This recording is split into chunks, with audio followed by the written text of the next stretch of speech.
Assalamu alaikum wa rahmatullahi ta'ala wa barakatuh wa maghfiratuh wa ni'matuh wa sakinatuh wa ruhul qudus.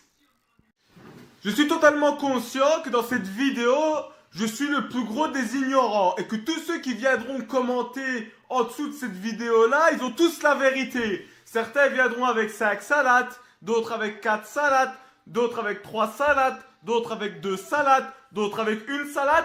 Et même, il y en a encore des plus forts qui viendront avec 0 salade.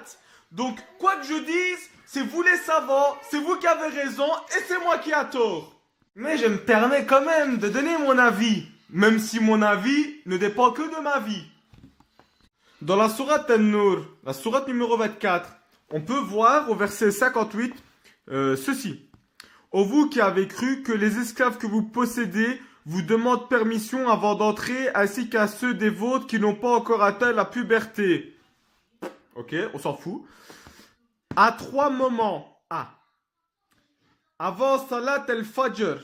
Salat al-Fajr. À midi, quand vous enlevez vos vêtements, ainsi qu'après Salat al-Isha. 3 occasions de vous dévêtir en dehors de ces moments. Nul reproche, etc., etc., etc. Ici, nous avons 2 salats mentionnés. Salat Fajr, Salat Isha. Salat Dor, il n'est pas mentionné. Il est écrit Dor, mais il n'est pas, c'est pas écrit Salat Dor. D'accord? Donc ici, Salat Fajr, Salat Isha. Continuons. Donc, pour continuer, nous avons donc Surat al-Baqarah, la Surat la vache, au verset 238. On peut lire ce qui suit. Soyez assidus au salat et surtout celle médiane. Donc soyez assidus au salat, surtout celle médiane. 3 salats. Salat al-Fajr, Salat al-Wusta, Salat al-Isha. Je suis totalement conscient que des personnes considèrent Salat al-Wusta comme c'est pas une salade physique, c'est une salade psychique. Ou d'autres diront non mais Salat al-Wusta c'est Salat al-Jumu'ah. Bref, permettez-moi de donner mon avis, donnez aussi votre avis en commentaire, mais ne vous prétendez pas meilleur que les autres qui donneront leur avis. Hein. Chacun son avis selon sa vie, d'accord? Qu'on soit bien d'accord, sinon les gars, on fait la guerre. Hein. Bibliquement parlant maintenant, combien de prières y a-t-il dans la Bible? Est-ce que c'est conforme au Coran?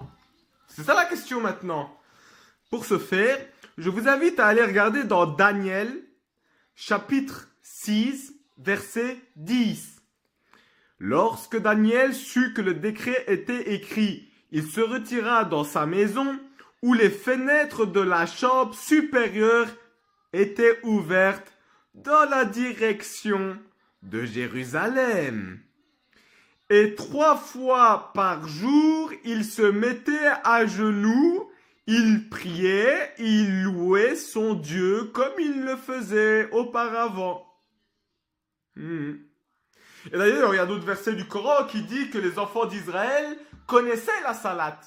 C'est pas le prophète Mohammed qui est venu, il a inventé quelque chose. Non! Les bénis Israël connaissaient très bien la salat. Ils savaient combien de fois par jour il fallait le faire. Ils savaient également la direction dans laquelle il fallait le faire. Et le Coran est venu confirmer les anciennes écritures. En l'occurrence, ici, 3 fois par jour en direction de Jérusalem. Sur ce, assalamu alaikum.